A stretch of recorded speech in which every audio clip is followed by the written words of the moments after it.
Ahem. Good evening, ladies and gentlemen. If I may have your attention. Welcome to V2, the Institute for the Unstable Media, everyone, for TestLab Summer Sessions 2013. My name is Michel van Dartel. I'm one of the curators here at V2, and I will be your host for tonight's program. For those new to the TestLab format, this is a sort of informal evening that we host every few months, and where we invite people to bring work to V2, and where you as an audience serve as a test panel. So that means that half of this night will consist of demonstrations, presentations. We'll walk around the space and visit all these demonstrations that you see set up around you. We'll have brief Q&As after these presentations, so that's where you can get involved and drop your questions. For those Q&As, we have in tonight's program media theorist Arjen Mulder back there, who will spark some questions. And if all is well, that leaves about half of this evening to come back after the presentations to these works, have a closer look, experience them yourself, talk to the people behind these works, and please do that and leave them your feedback, as this is the big testing moment. Tonight's a very special edition of TestLab because where we usually show a few lab projects of ourselves and build a program around it by inviting projects from other labs and by artists from outside of our lab. Tonight we have all V2 lab productions. It's actually 5 premieres of works that have been produced over the last 6 to 8 weeks in this very space. So we're very happy to see that everything's finished tonight and it's presentable to you. What's good to know is that the Summer Sessions is a residency format that we host here every summer in the V2 lab, and it's a sort of pressure cooker. We invite some young, talented artists to the V2 lab and provide them with the opportunity to make use of the facilities in that lab, make use of the expertise present in V2, and produce a new work over the course of 6 to 8 weeks. What's special about the Summer Sessions right now is that over the past year we've elaborated this into an international network for talent development. So where before Summer Sessions was something that happened at V2, Summer Sessions now, from this year on, happen all around the world. And the network unites 11 arts institutes that all send their local talent from their region, from their countries, to a place abroad where they have a specific kind of expertise or context that the artist may benefit from. We had the honor to host 5 Summer Session artists here this summer, and they are Weiyi from China, Ou-Bau Tsai from Taiwan, Cecilia Jonsson from Norway, Chin-Hsiang from Taiwan, and Leif from Canada. You all get to meet all of them, and I will introduce them a little bit more elaborately, or actually the people that worked with them in the lab will introduce them a little bit more elaborately throughout the program. But to give you also an impression what happened abroad with the Dutch artists going to other places to do their summer session, we also invited an artist that actually was supported by V2 to do a residency at Kronos Art Lab in Shanghai, and he will give a short insight on what that experience was to him. He only came back 2 days ago, so we're happy he can join us. That's Johannes Langkamp. But first, we get a little introduction to the summer sessions by lab manager of V2, Boris Debackere. Thank you, Michel. Good evening. V2 Lab started 5 years ago with talent development. And as an instigator of artistic research and development, we believe that it's really important to support emerging artists in their first steps to a professional art practice. So that's why we invented summer sessions. And why the summer sessions? Because they happen during the summer. And we are looking especially for artists that are just graduated from a university or an academy, and we invite them to come and sit here in Rotterdam at V2 Lab to make a new project, and we kind of support them with our developers, with our project managers, and we try to make a very short, condensed period of time where they go from a concept to a presentable work. So, what did we learn after these 4 years was that it was actually very interesting to see how fast these young artists could come up with new ideas and develop them. So we thought, okay, let's expand this experience. And we went to look for new partners all over the world. And we came up with this year, for 2013, with 8 organizations. These organizations were Baltam Laboratories in Eindhoven, CFC in Toronto, Kronos Art Center in Shanghai, Laboral in Gijón, and the National Museum of Fine Arts in Taiwan, PNEC from Norway, and also the George Church Laboratories from Harvard. So, and to give you a little insight of how this actually works, we invited these people and we said like, okay, would you like to sponsor one of your upcoming talents from your country and send them out as a sponsor to another place that would function as a host? And so this is what we did. We sent out 3 Dutch artists to Shanghai, to Spain, and to Toronto. And we got, in return, 2 people from Taiwan, 1 from Shanghai, 1 from Norway, and 1 from Canada. So what happened actually, that by bundling these forces, we got all of a sudden 11 new works into this whole new network. And so the pressure cooker, like we like to call this, because it's such a condensed period of time, grew dramatically. So before we will look at the projects, I would like to invite Johannes Langkamp, because he's just back from Shanghai. And before we're going to look at what the people here in Rotterdam did, I would like to invite Johannes to tell a little bit about his experience. So, enjoy the evening, and after all the presentations, please seek contact with all the artists that are around to talk about their works, to talk about their experience during this summer session, and especially enjoy your night. Thank you.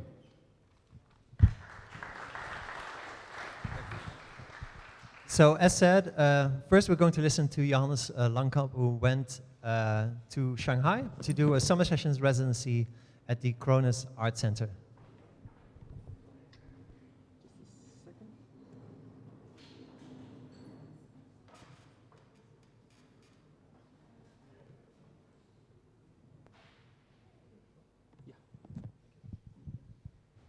Dus mijn naam is Johannes Langkamp en ik ben visueel kunst. Oh, sorry, I can continue in English. I'm sorry. My name is Johannes Langkamp and I'm working with video and installations and drawings. And I would like to say something about the idea of my project and share my experiences with it. Can you hear me like this? Okay. So my idea was a little visual research about the movement of the sun. I wanted to film the sun for 24 hours and have a look at that in a very short video sequence. But the problem, of course, is that the sun is always leaving the picture, so I cannot just install the camera on a steady tripod, because we all know the problem is the location. It's moving, so I wanted to do something about it. And I thought if I would install myself somewhere here, parallel to the axis of our planet, then I could be able, within 24 hours, of getting a look at the sun, and having the sun always in the middle of the picture, just having the planet crossing the view. So I was lucky to be invited to Shanghai to the Kronos Art Center to realize this project. So here's my last Heineken. And the Kronos Art Center is at the M50, an art district. And part of the Kronos Art Center is also working for or with the Kronos Art Center is the famous artist Hu Jiming, who is a little crazy. He's making installations with thousands of little televisions, which was amazing. And yeah, we had good food every day. I didn't eat everything. Snake, I didn't eat the snake. But, well, I just gonna go through this. The apartment was a little boring, so I went to work every day. Because outside you couldn't do anything anyway. It was too hot this summer.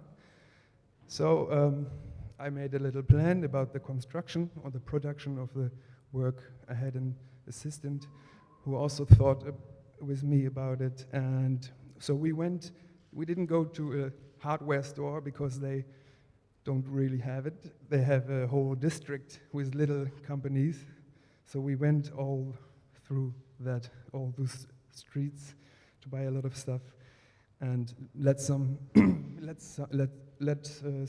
craftsmen produce some parts, and finally programming the motor for the construction, making the camera water protected, and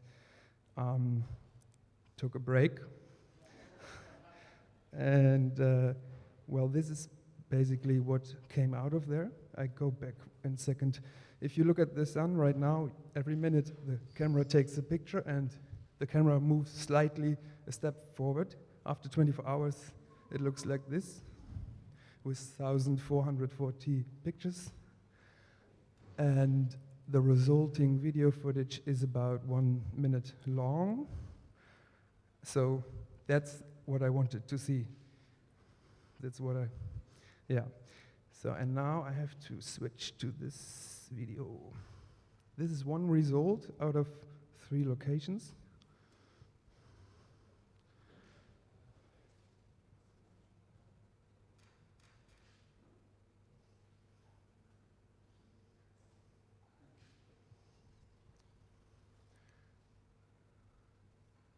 The laptop is a little bit struggling with the frames of that.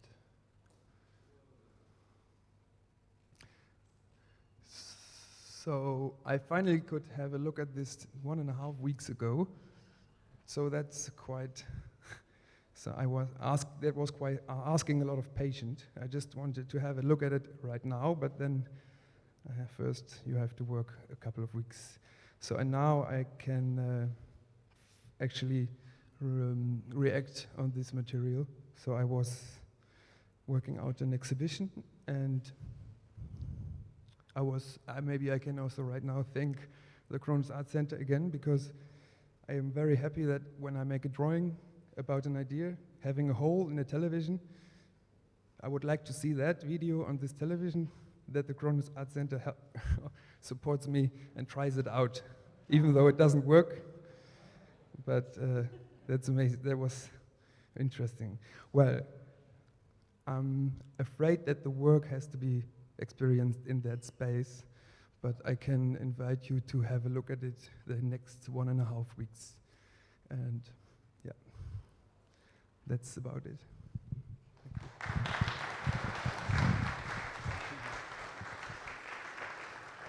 Well, thanks for this quick overview of what you did in Shanghai.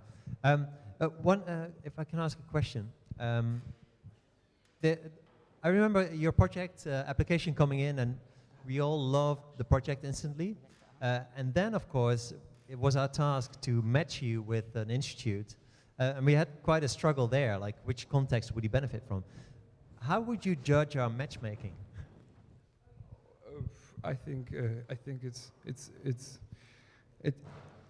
honestly, I was just, I think it was great. The location was great. But honestly, I think it doesn't matter where you are on the planet. It is interesting to shoot. So actually, now I started on an altitude of 31 degrees. Shanghai was on 31 degrees. So I'm actually very happy about that, because now that I'm here, I can shoot again on 52 degrees in Rotterdam. Get another film. Yeah. Okay, so you have a lot of projects lined up if you want to do all the degrees. Yes. Are there any questions in the audience for Johannes at this moment? Did everyone understand the project? Okay, good. Well, if there's no more questions, thank you, Johannes. Yeah, thank you a lot. So, as said, Johannes went to the Kronos Art Center in Shanghai, but the Kronos Art Center also sent someone to us, and we're going to that person next, over here.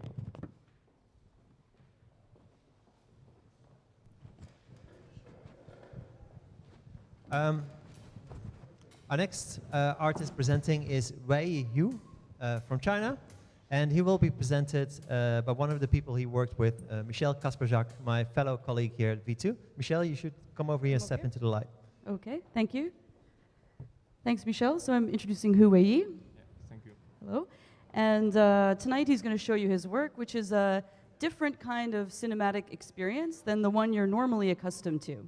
Because, of course, the experience that we all know and love is where we sit back, relax, some popcorn, a drink, just engage in the narrative and let it unfold before our eyes, engage in a bit of suspension of disbelief.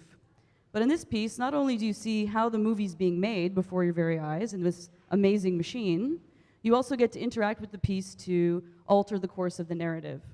And I should also mention, it also complies fully with KLM's baggage regulations. So, tell us a little bit more about it. Okay. Hello, everyone.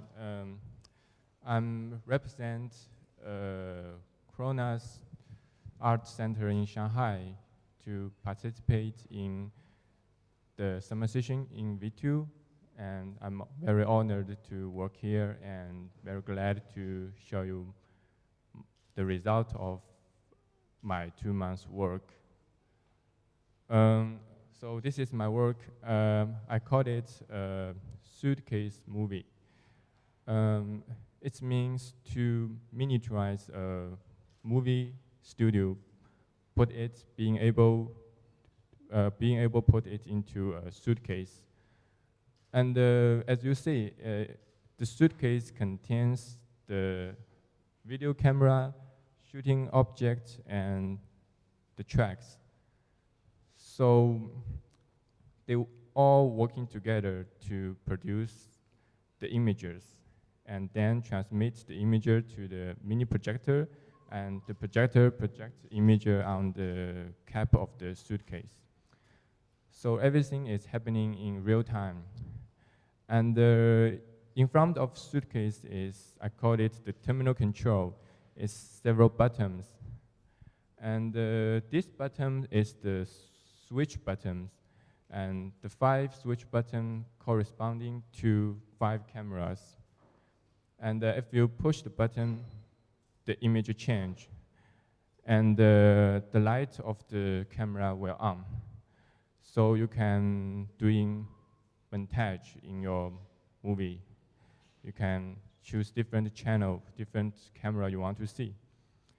And when you choose the cameras, you can also control his movement. Use this button, it's called rotate button.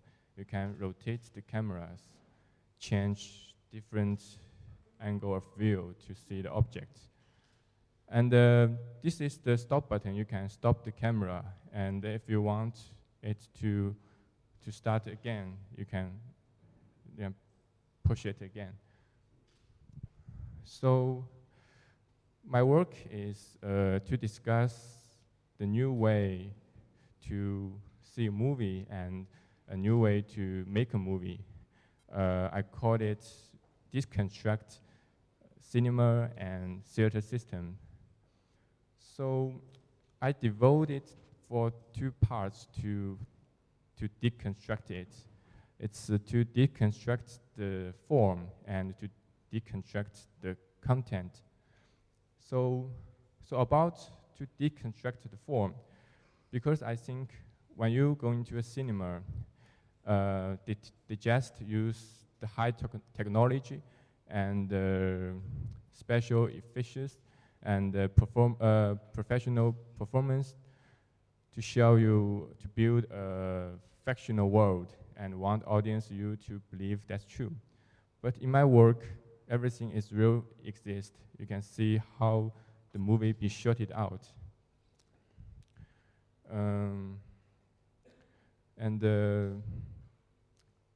That's in the cinema, they never showed you these things.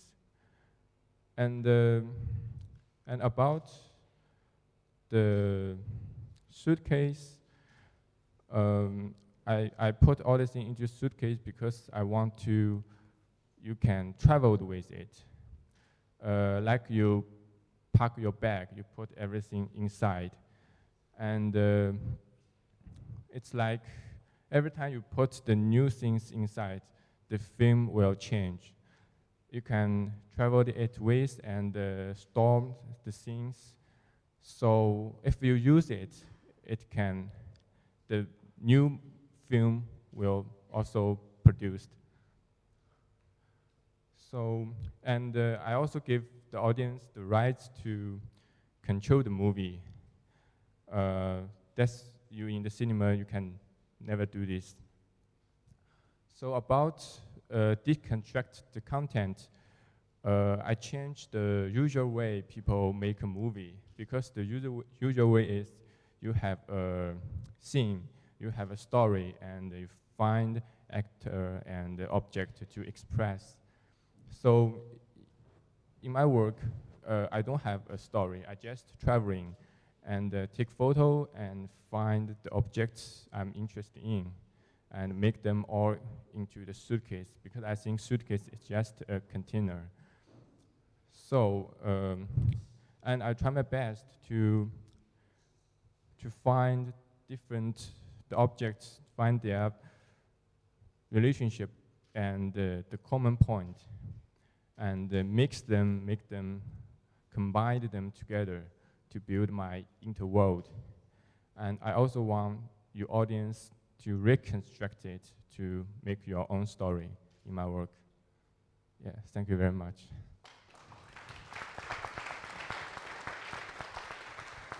Thank you, Weiyi. Thank you. I think it has become a beautiful project over the past weeks. Yeah. But as we just heard from Johannes, he basically said, well, I could have done this project anywhere. Yeah, It was just a good location to start doing it. Mm-hmm. What would you say is the impact of the context you made this work in on the work? I mean, V2, but also Rotterdam or Holland. Yeah, it's all in the Holland. All the things is from Holland. It's I just traveling and find something interesting. But I don't see any wooden shoes there. What? Wooden shoes? Klompen? Wood shoes club. The typical Dutch footwear? No, I don't know. So how did you select the objects that you showed? I think just follow my intuition, and I just find something interesting like these things. I found it in Den Haag. It's a second-hand shop, and I don't know what this is. I can. Yes, this guy. So I just imagine it is like a building. It's still in build, and it makes me remember something. It's my first time to come to Rotterdam, and the first site I saw is the construction site in the Rotterdam center, and it makes me very wondering, because such big construction site you can see everywhere in Shanghai, but I can't imagine in Rotterdam I saw it again. So then I checked some history of the city, and I find the city was destroyed by Germany in World War II, and the city is still in build. So these things make me remember something. So I think I can put the picture of the construction site in the center station and combine with the scenes. So these objects are your sort of memories of my stay own here. story. Yeah. Okay, thank you.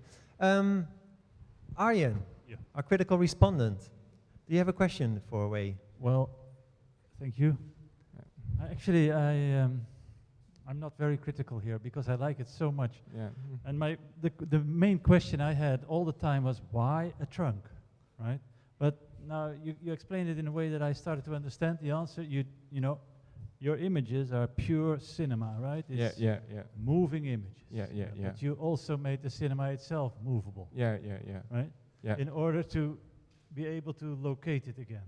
Yeah. Because nowadays cinema is like the same movies everywhere. But Yeah. So I'm not critical, I'm just... Yeah. I have no questions, I only have honor. Thank you very much. Okay, Weiyi, thank you very much. Yeah, thank you, all of you. So we're going to the next young talent that we had over at V2 for this summer, and we're going to this corner for that. So if you can follow me.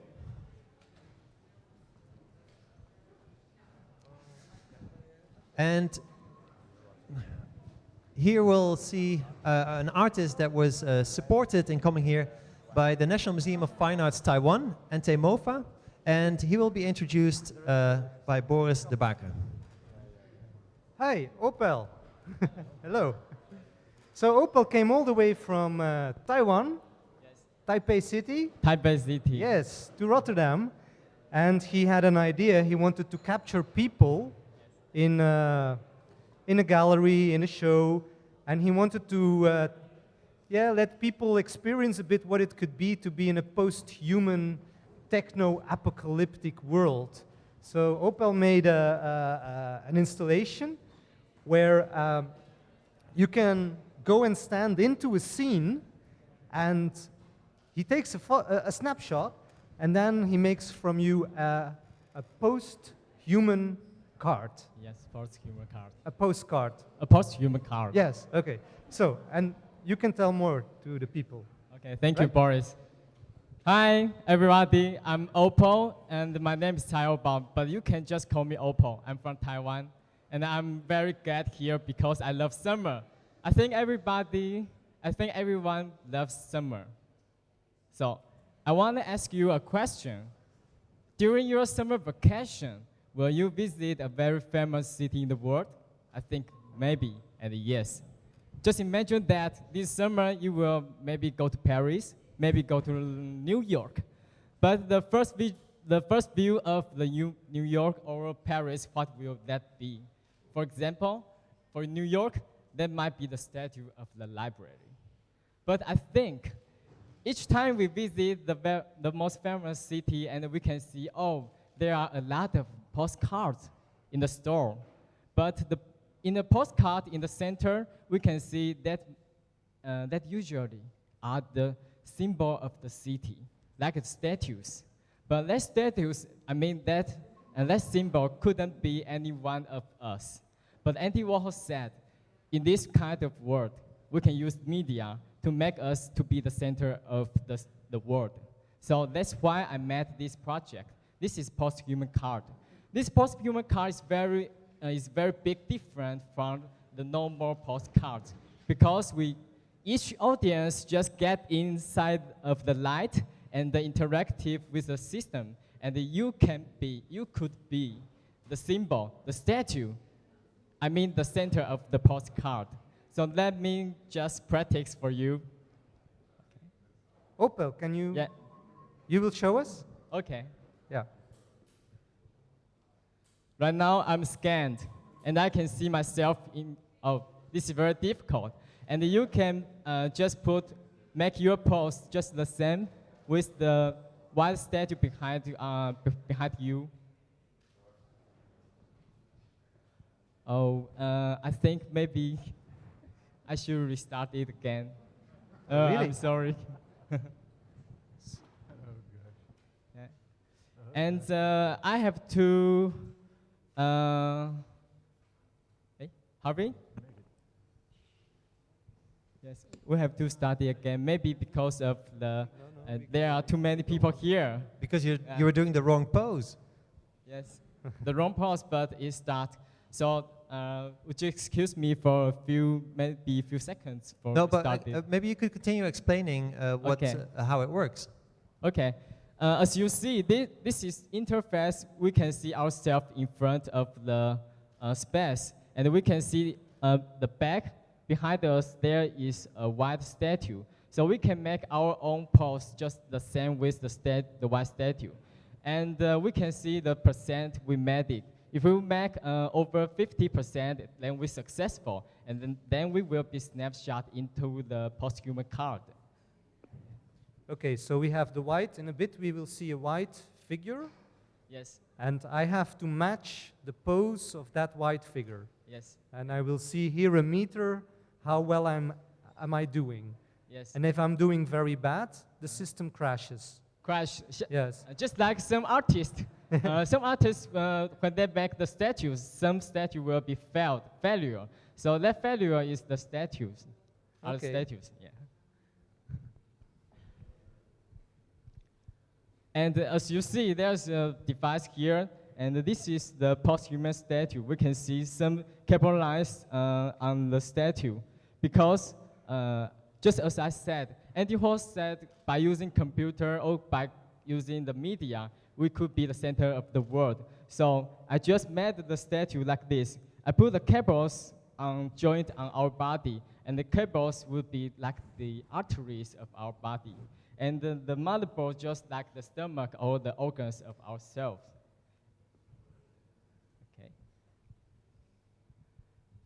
So in short, in my project, post-human card will make a lot of post-human statues.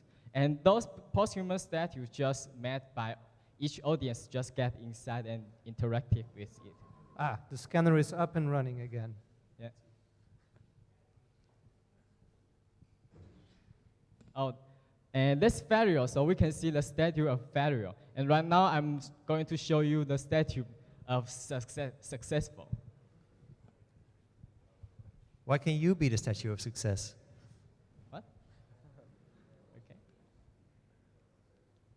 Right now I'm scanned here, and then we can put our post just the same behind us.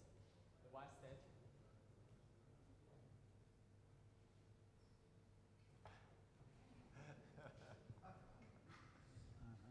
It's only 60%, 57. Yeah, I My thought goodness. you would be the expert in doing this. And some statues are difficult, and some statues are very easy. Right now, I'm trying to present to you the very difficult statue, the difficult pose, but right now I'm going to be successful. Opal, can I do one while you talk? Oh, too late. Yes. Okay, here we go again. 59%. Opal, you can do better. 50%. Yes. Higher.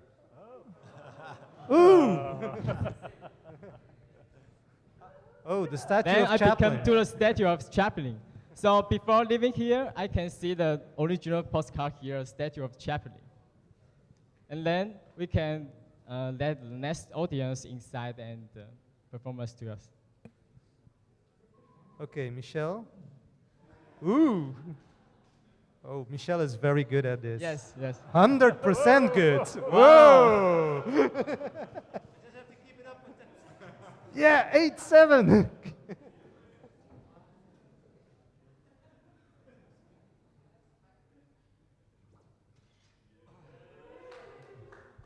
Yes, as you see, this is the posthumous card, and this is the original. Oh, this is postcard. Rotterdam. Well, thank you for my post-human card, Opal. Come and step in. One thing I wanted to ask you, we've been talking about the post-humanness of it a bit, but what I like in the work is that you actually get confronted with the symbolism of all these poses. Because while I'm standing like this, I really feel like I'm reenacting that statue, and it makes me aware of what it expresses. But that was not one of the goals, was it? The original goal? Okay. Actually, in this project, I just wanted to show you, by using computer, how we human beings changed, and how the world we live changed because of the cables, because of the communication, it's changed.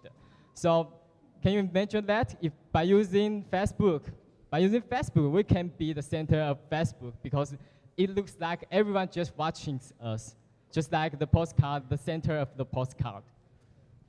Okay. Okay. And which statues are in there? How many? Oh, right now, because summer session, we have the limited time, so right now we finished 15 statues. And I hope the next project, I can keep to make the project working, and I hope there will be hundreds of statues, because there are a lot of statues in the world. Okay. Arjen, would you like to ask a critical question? So Ou-Bau, what is... Come into the lights here, Sorry, so sorry. people can see you. Yeah, but then I will... Oh no, I'm too late anyway. Ou-Bau, what is the most post-human? The postcard or the statue? This is a very interesting question, because we all know the postcard. We use the cards to send somewhere, so it's called postcard. But post-human is quite different, because post-human is a society word, it's a social word.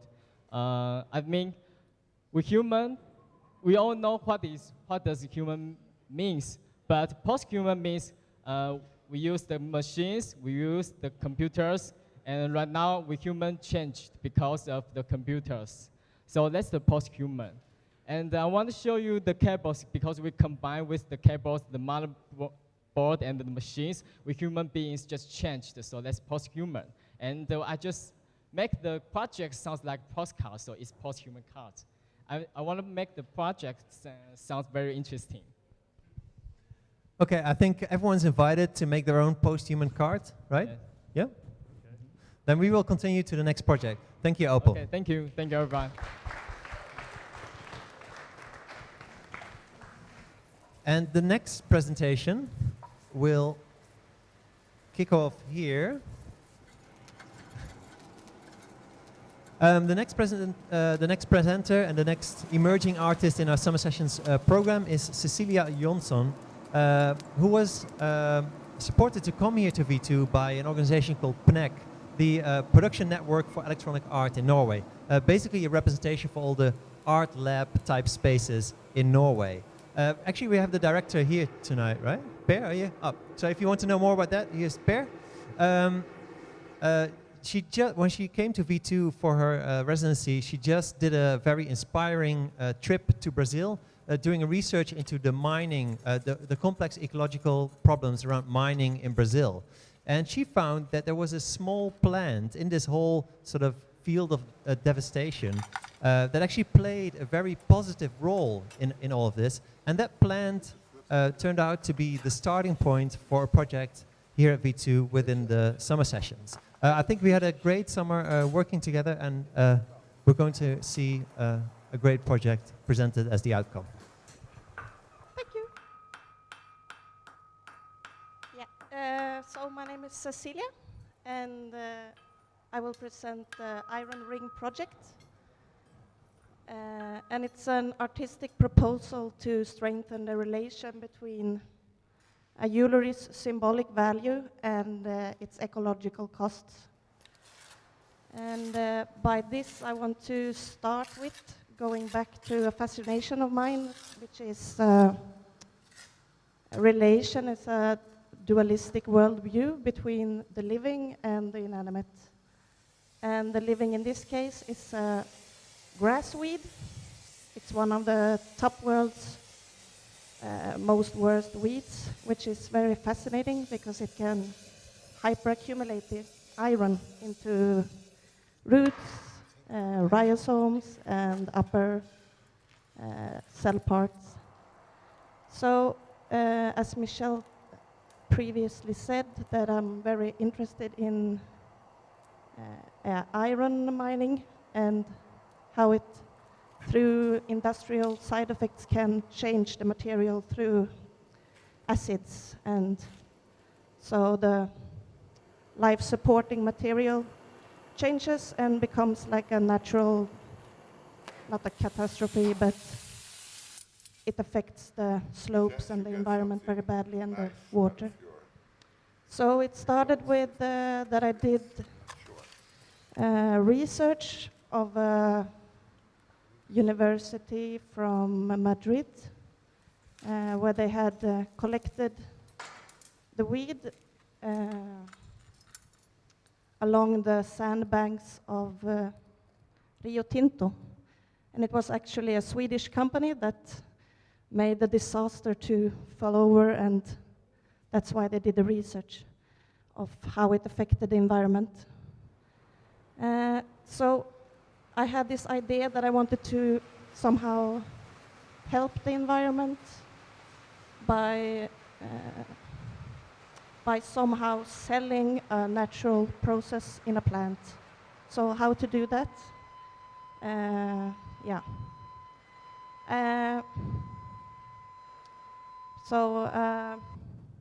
really interesting process that started in the States around the 80s. It's called the phyto-mining process, where you utilize different types of plants which can then hyperaccumulate different materials, and then you must harvest the plants to get rid of the material, and then you can change, or you can utilize the toxics in the environment to make like bio-ore or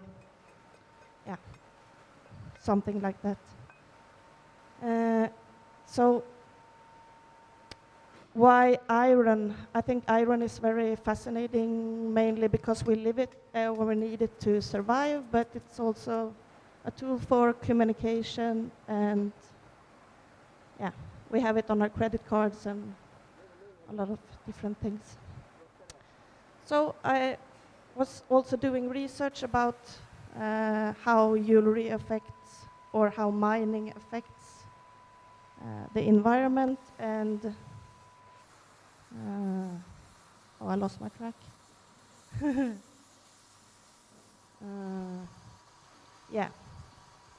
Doing research on jewelry. So I did some research on the iron ring. It's called the ring of an engineer. And from that I made some small phone calls to see how much metal or material you need for actually make a ring. And the ring of an engineer is a pinky ring, so it's a small finger ring. And that ring weighs about 2 grams in total. So from the scientific report from Madrid, I calculated from dry weight of plants until, wet.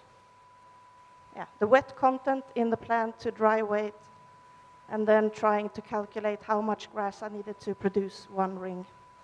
So I went to Spain with a good friend of mine who has a driving license, which made life easier. So we went to Spain, to Andalusia, to walk along the river banks, which is 100 kilometers, to collect the grass. And it was very fascinating, and we lived in this guest house of a Spanish family, which also helped us a lot to reorient and find different, where it was more fruitable in this dry period. So we collected 24 grams of wet grass, and then from that we cleaned the grass, also very inspired by these scientific reports of how you really need to clean it to get a good analyze. And then we dried it in the sun, 40 degrees, very warm. And then the weight was 5.6 kilos. So I then discovered that the material, it's decreasing very, very quickly. And after the drying, we had the first, not failure, but it was forbidden to make a fire in Spain at that time. But then the guest house, or the man of the guest house, he suggested that we burn the grass in their pizza oven. So that's what we did, or he did. So here is the ash, and the ash was from 5.6 kilos, 712 grams of metallic ash. And after the ash, I got back to Rotterdam and did some more phone calls about my idea about making a ring from the iron. and I really didn't really have a clue about the process and everything. So I think one of the first blacksmiths I talked to is here.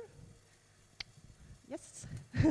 So we talked a bit about how to transform iron into a metallic iron. So it's like from iron oxide to metallic iron, which means what I know now is to reduce the oxygen from the atom oxygen from to turn the oxide into metallic iron, as they do in industry. And also I was very fascinated to know which kind of different metals were actually in the ash, and it was also a question that I got from this different smiths that I talked to, and they were very interested in what kind of material it actually was in the ash. So I got in contact with a laboratory institute, also here in Rotterdam, to make a scanning analysis to find out what it was in the metal, which you can also see here. And from that, I got in contact with another goldsmith who's also here tonight, Eric, hiding somewhere. So I went to Eric's studio or smithy or what you call it in Vlaardingen, where we did this first test out to turn the oxide into a metal.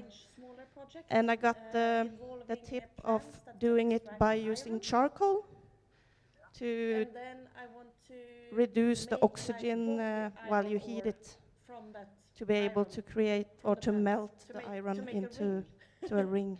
Little finger ring. So here you can see different attempts of how to make a ring, which is very fascinating and very beautiful. But what I know now is that the iron is there, but it's also mixed with the slag. So it's the plant and the iron mixed together.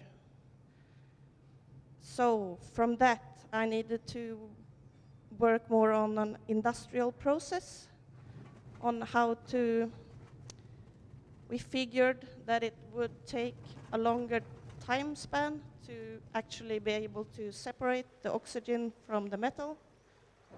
And with oxygen circulation and different temperature differences. So I got in contact with another blacksmith in Heleneveen, Thijs van de Manakker, through a Rotterdam-based artist, Marnix. And we went to his place to try to produce metallic iron or bog ore. And we used this loam furnace, which are heated with separate lumps of iron and charcoal, and you heat it and have oxygen flow, and so it melted for 7-8 hours. And this is what came out. So it was these lumps of metallic iron, and the metal is actually these smaller lumps, which you can see in the slag also. And from that, I worked with Marnix, a Rotterdam-based artist, who's also here, I guess. So we tried to melt the bog iron ore to separate the slag from the metal. And we needed to come up in around 1600 degrees. So we tried to melt the iron in a crucible in this Marnix design furnace. It got very warm, so it melted the whole pot. Very nice. After that, as an artist, I had to go away to do another exhibition in Sweden. But I had to stop by at my hometown in Bergen, where I also made a few phone calls And I got in contact with the Rolls-Royce company, who were happy to invite me into their industrial center to separate the slag from the iron. And this is the outcome from that process. Yeah, we couldn't fuse it in their 5 tons of pumping iron furnaces, but so Odd, the melter, did it by hand. And this is also the first tryout for making the cast of the ring, and it became a half of a ring. And after that, I was in Sweden, and I contacted a university in Jönköping, who are specified in materials and metals and casting. And now it was super simple to cast the ring, because now I had the pure iron, and I just needed to heat it up, and then I could make a ring. So I was very optimistic at this state. And I got there, and I found out that each time you heat up the iron, everything that touches the surface of oxygen turns back into the slag again. So for every time you heat it up, you lose a lot. So the problem was that my reduction process went very fast.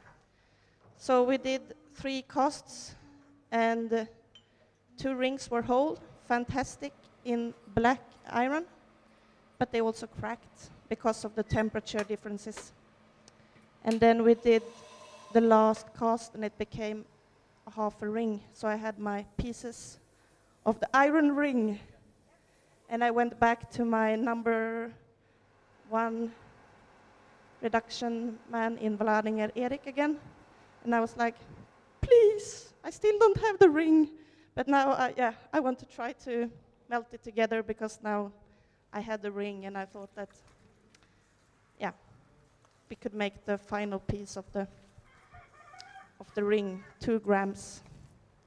So here is the final piece, the iron ring. It's 2 grams now, and it's the attempt number 7, I think.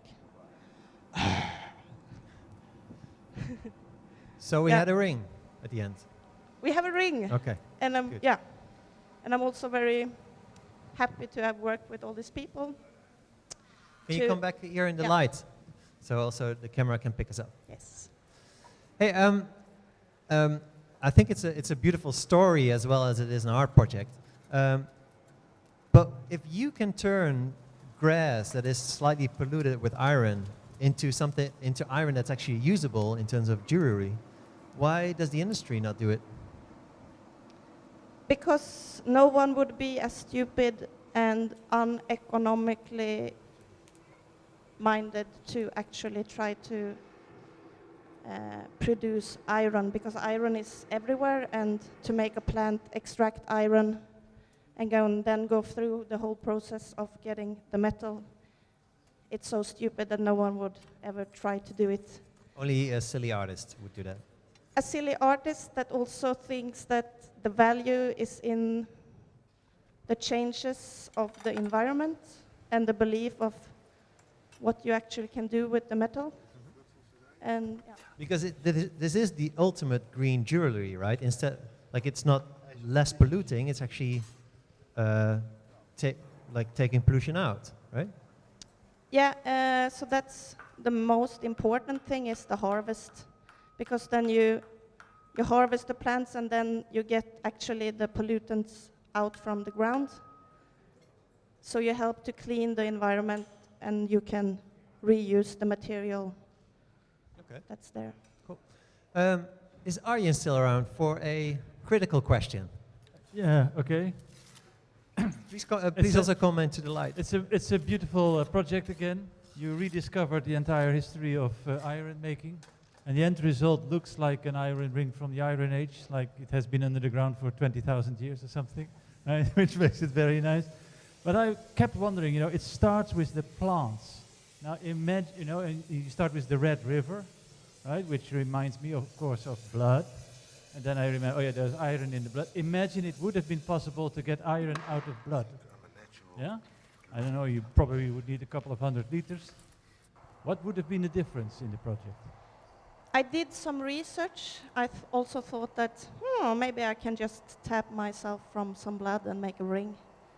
so I had the idea of it, but Your own blood. yeah, my own blood, or to collect blood, or yeah, or to have this long process of how to make a ring. But that wouldn't. I mean, I can do better things with my blood and donate it, or yeah. So I wanted to work with iron in another way. But from the research that I did at that point, it wasn't possible to actually turn blood into.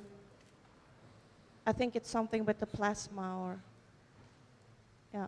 But it's the plant that makes it so moving, you know. You go through all these heavy metallic processes, starting with such a unstable life form as a plant, right? Yeah, it's a fascinating plant, that it has all these sides. It's like a very dangerous weed, but still it has these natural functions. So it's not gene manipulated, it's there by nature. You also had an interesting story around the name of the plant, right? Yeah, it's the American nickname is the Red Baron, from the German fire pilot during World War II. So And why is it called that way? why it's called the Red Baron? Because it spreads very fast, and it also has this red color from the fire pilot's color of the plane. Okay. Are there any questions in the audience?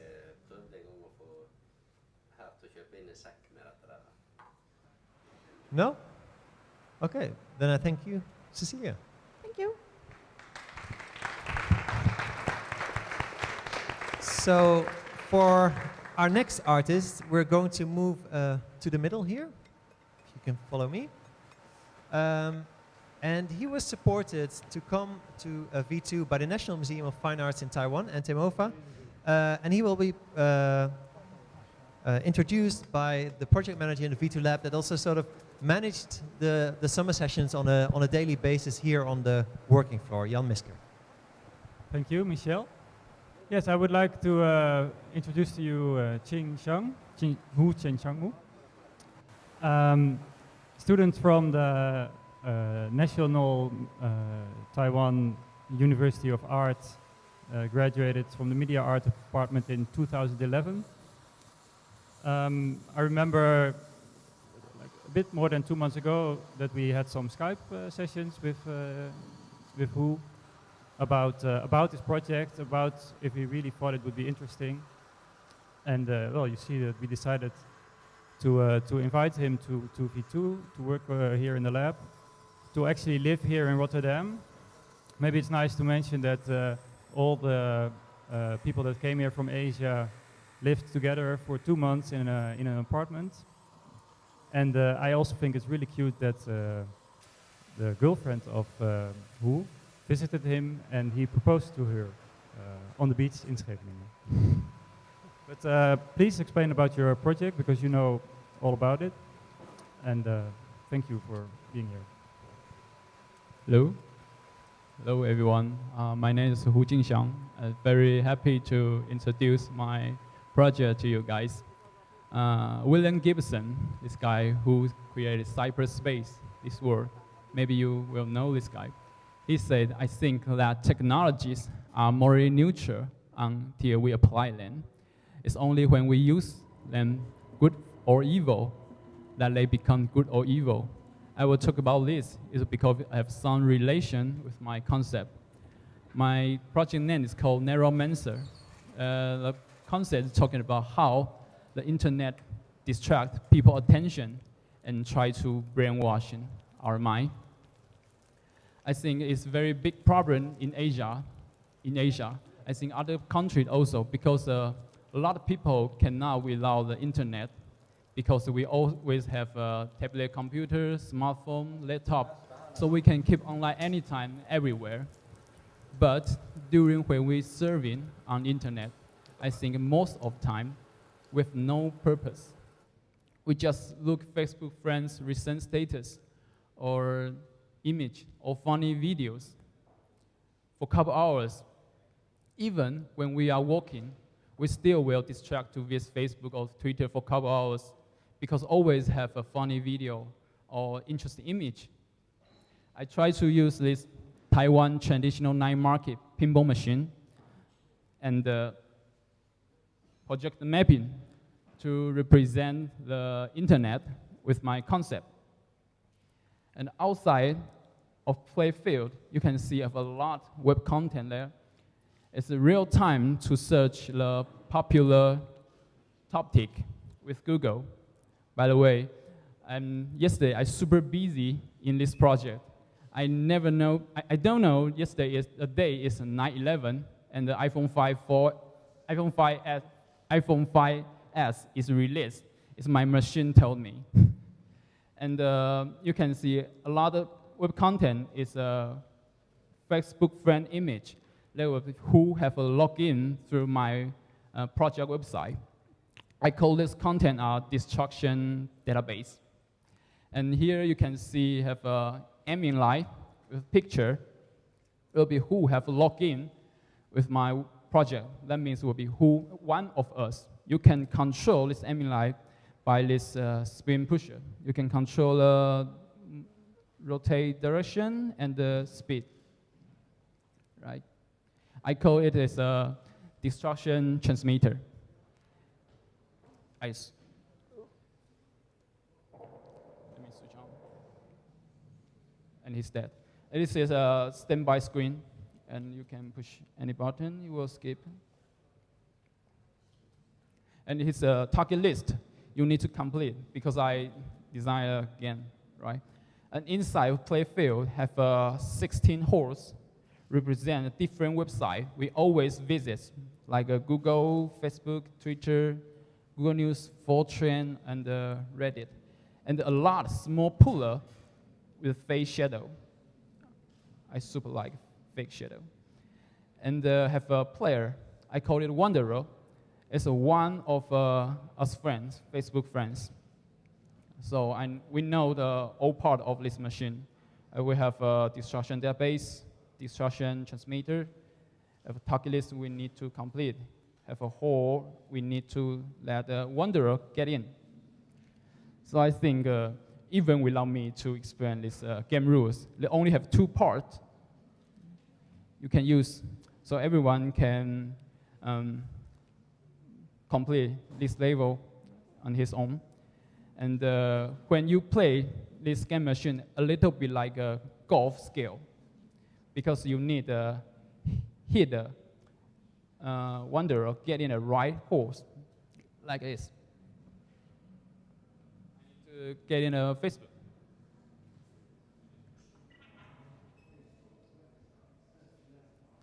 Yeah, search Leif Parker. Where's Leif Parker? Yes, if you get in the right hole, the Mr. Google Translator will tell you which website you get in, and you search by which keyword. In addition to the 4 holes, because it's represent a subculture of internet. It's a dirty part of the internet. It's a 4chan and to I think Reddit here.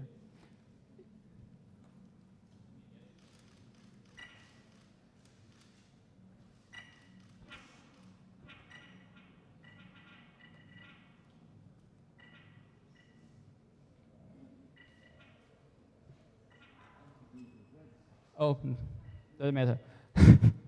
If you get in a dirty holes, you miss Google Translator will laugh very loud, and the playfield will full of a lot of dirty web content here to affect you to play. It will be super easy to get in. You will see it later. And I try to extend my concept. And I think a lot of people happy to use the internet and they restrict by internet. When we need to understand something, we just Google it, Wikipedia it, or YouTube it. We think we can get a right answer. Even the result is fake, it's wrong, it's somebody try to brainwash us. Yeah, thank you. Thank you, Chin-Hsiang. I am happy that my ability to browse the internet randomly is now of any use to me. I must be really good at it. I'm going to play it later. One thing I'm missing in your presentation, you can log in with your own Facebook account, right? Yes. Oh, I forgot to talk about this, right? Yeah. So when I log in with my Facebook account, this is all my content. Yes, this will be your Facebook image. There'll be one of your Facebook friends, and there will be some your Facebook friend over there. You can search your Facebook friend image and the name. So I can shoot my Facebook friends into the YouTube hole, and I get all related YouTube content. Yes, yeah, the LCD monitor will play the YouTube video. Okay. Yes. But to be honest, I already have a machine to get lost on the internet, and that's my laptop. Did we really need another machine to do that? I think this represents what I think the internet right now, most people use them. Yes. And I try to make this game machine. But and this is a traditional Taiwanese design, right? Similar, like, because I change a little bit. Okay. Yes. What is different? When the super traditional Taiwan dynamic pin machine just have one screen, okay, you can push, and the ball will get in one horse. Yes, and you can get a score. Usually, it's a boss sell food. A boss to sell what? A boss. They sell maybe like a hot dog. Ah, okay. And beside him, he will have a game machine like this.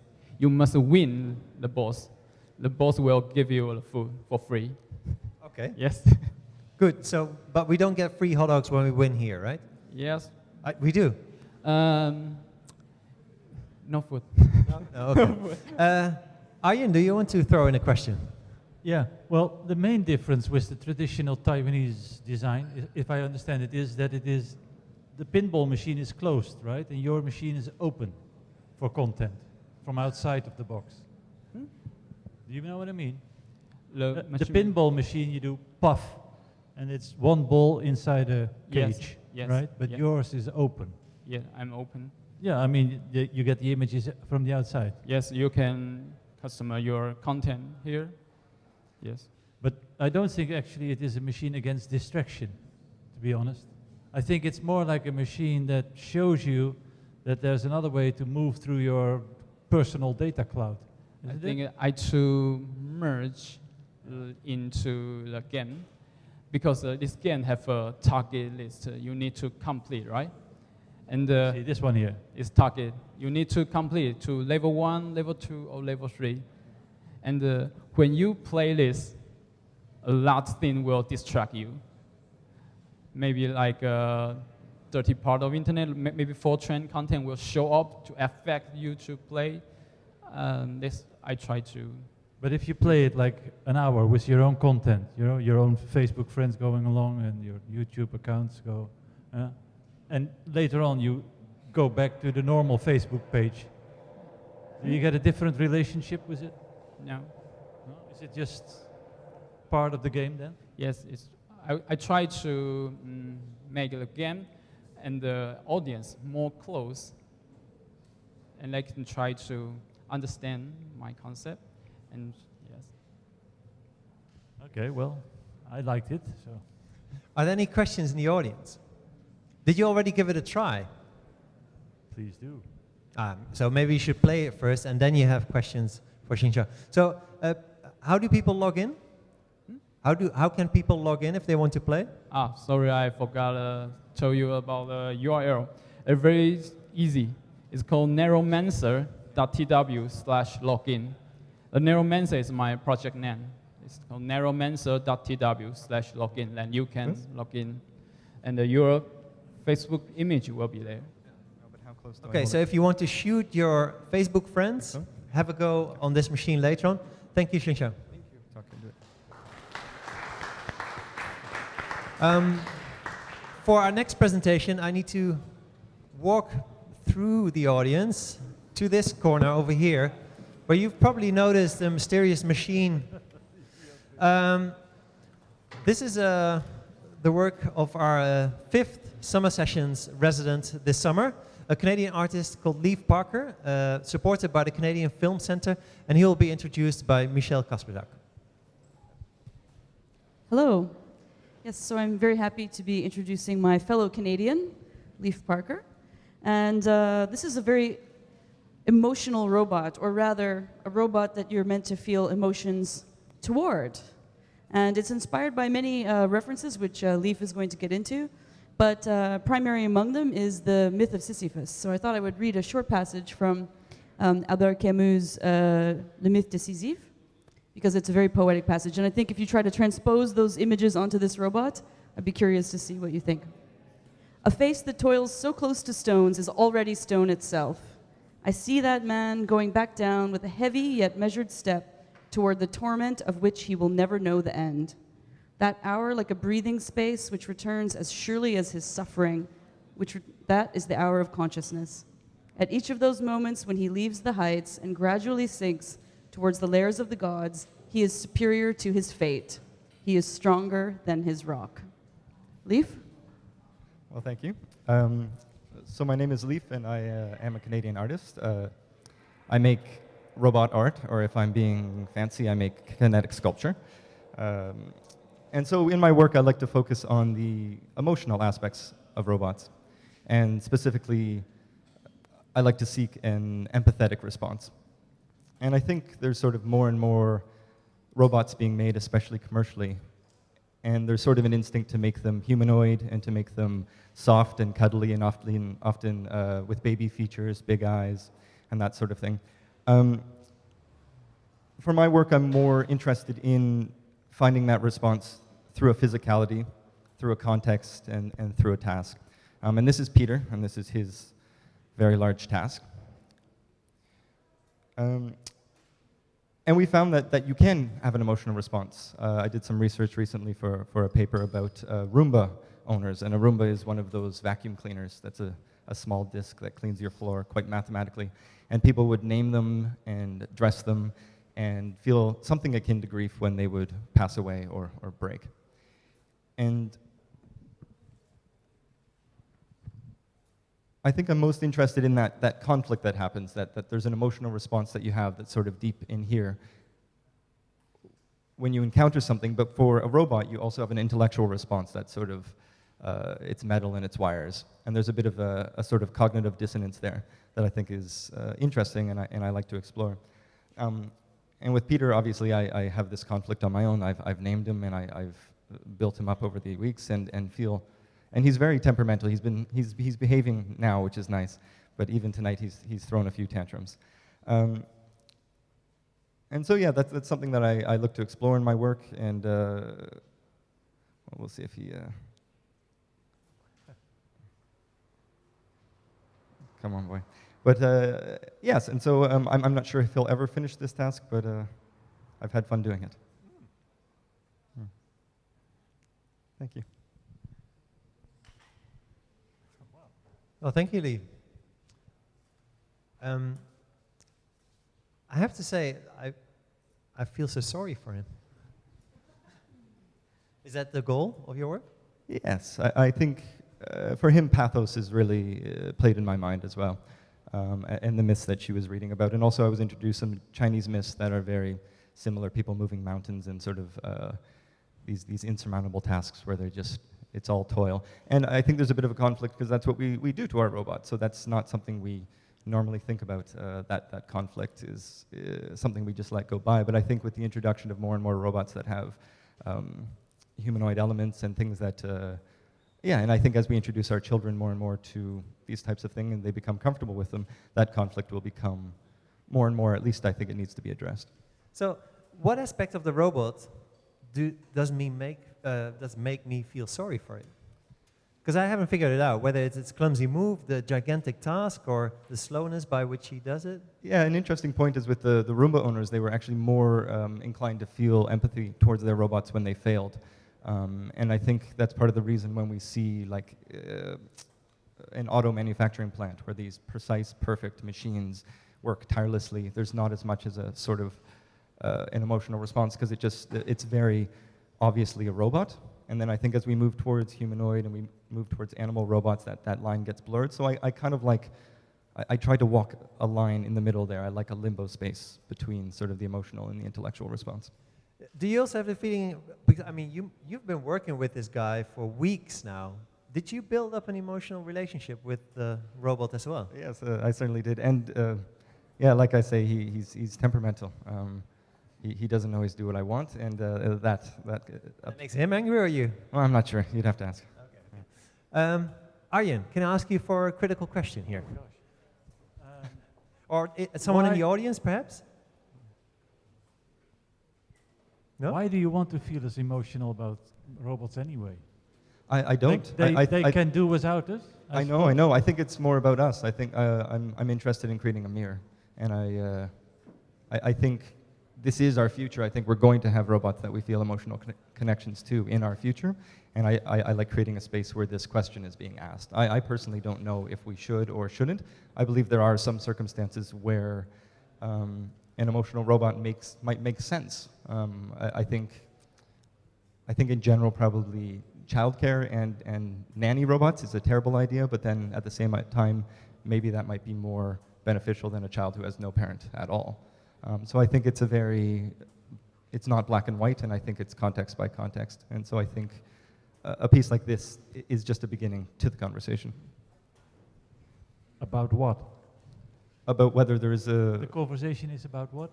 About whether there's value to feeling an emotional connection with a robot. So basically, we have to look at this as some sort of theater. Yeah, absolutely. And I don't think it can be dismissed out of hand. I think it's a very real thing that's happening already. I think there's healthcare is especially a place where there's a lot of integration in, especially wards where children are feeling sickness and don't have people there to help them. And there's one called Probo, which is he's sold as the huggable robot, and he's this big furry robot that talks to kids and hugs them, and their emotional well-being goes up. And another is Pero, this seal that they introduced to hospitals with dementia patients, and quality of life seems to increase, and people feel very real emotion towards this fuzzy little white seal. But isn't it also mythological? I mean, he has to move this load from there to this place, and then it will continue forever, like, was it Tantalus or one of the old guys? Sorry, what was the question? Was it? Well, it doesn't look like a child sort of thing. It's more like a mythological sort of thing, because for the process, the work that it actually does is utterly useless. For this piece, I'm not directly referencing anything with the children's work, and more just that arena of recognizing within ourselves that we can feel some sort of a response to metal and wire, and then for us to sort of ask ourselves why. Yeah. And does that scare us, or do we think that there's a place for that? I don't think he really scares me, though. Yeah. Is that okay? Yeah, no, that's okay. Well, when you wake up tonight and he's crawling towards your room, then Can I open my eyes? Yeah, he'll be in your face. There's a question over there. You first, and then there's another one over there. Yeah, I have a question about, because the way I see it, there's a difference between simulating humanoids or animals and actually delegating functions. So this is clearly a delegated function. Yep. So is it true that you want to reflect some or see some compassion for a function rather than for a simulated robot? Or sorry, can you say the question again? Okay. The way I see it as you present it and the way you talk about it is that I have to have some kind of compassion for a function rather than for a humanoid or some simulation of an animal or something I can relate to. Yeah, and I think in this piece that's what I'm looking to explore, because I think there are a lot of people exploring humanoid and zoomorphized robots. That holds less interest for me. So for me, it is, like you say, a matter of function and of context. And for me, I feel endless tasks are the things that wake me up at night. That's what my nightmares consist of, is waking up at night and being tasked with something or feeling like I'm never going to finish what I need to accomplish. So for me, even a robot in doing that causes for me a response. How does compassion relate to function? How does the compassion relate to the function? Yeah, to perform a task, how does that relate to compassion? Oh, if you see in someone else perform a task, do you feel empathy for them if it's a difficult task, or if you feel that you relate somehow to them, or? Yeah, that's what I mean. But I don't see someone performing a task. I see an object performing a task. Yeah. Not like a simulation of something. Something completely not simulated. Yeah. So you don't feel any empathy. You just see a metal. I think what you see and what you have compassion for is the way what you project on it. Oh, I think so as well. Not the function itself. Oh, I think that's the key to it. And as I said as well, I think it's a mirror. I think that's the path of anthropomorphism, is we put ourselves in. And I think it's sort of a twofold thing. I think it's the anthropomorphism and an empathetic response. Those two things coming together that you envision and project into it. There was another question here. Here, the pillar. Yeah, it looks like it's an endless task, but it isn't. So what happens when he's finished? Oh, he won't finish. Is he going to take a holiday? He might take a holiday, yeah. But yeah, I'm not sure. That's been asked all along the way, and yeah, I know the question is there. For me, it's not as important to the. I imagine he'd just start going back the other way. It would be. Well, when he finishes tonight, you can always go out and play the pinball machine and make a post-human card. Have a beer. Any more questions? No? Okay, then thank you very much, Leif. Thank you. And this marks the end of the talking part of this evening, but definitely not of the evening as a whole. This is the time where you go back and make your own suitcase cinema, go make your post-human card, see the whole documentary, and of course we can see this robot try and complete this task all evening. So come back to these works, speak to the people behind these works, tell them what you think of their work, because it's very valuable to them. I would like to also announce that there is a making of documentary of all these projects. You can see the people at work and how they worked in this space back there. This was made by Matej Pashika, who has been documenting the SummerSessions this year. And I would like to here thank all the artists, Weiyi, Ou-Bau, Tsai, Cecilia, Jonsson, Chin-Hsiang, Leif Parker, and Johannes Langkamp for coming back here for his report from Shanghai. But I would also like to thank very much the developers that helped these artists develop the works and also came into V2 to do so. Leon Speck, Jelmer Knosse, Javier Loret, and of course Matej Pashika again for documenting all of that. I would also like to thank the V2 crew here working behind the scenes on these on the evening, but also on these projects. Wilke and Richard did an incredible job this week turning this from a workspace into an exhibition space. So thank you very much. Note in your agenda that we have the exhibition on here tomorrow, Saturday and Sunday, but we also have some lectures here on Saturday as part of the festival Wereld Witte de Wit Kwartier. That is Kees Tazelaar giving a short lecture on the history of electronic art in the Netherlands at 1 o'clock. Marnix de Nijs giving a workshop at 3 o'clock. And Nikki Asman giving a presentation of her new work that she's making for Saatchi Gallery right now at 3:45 on Saturday. If you want to see the full program, it's on the bar right here. Christina, can you hold it up? That's the full program for Saturday. October 23rd, there will be a new edition in the Blow Up series, and TestLab will be back in December. If you want to get updates on that, go to v2.nl and add yourself to the mailing list. And thank you all very much for coming, of course. Thank you.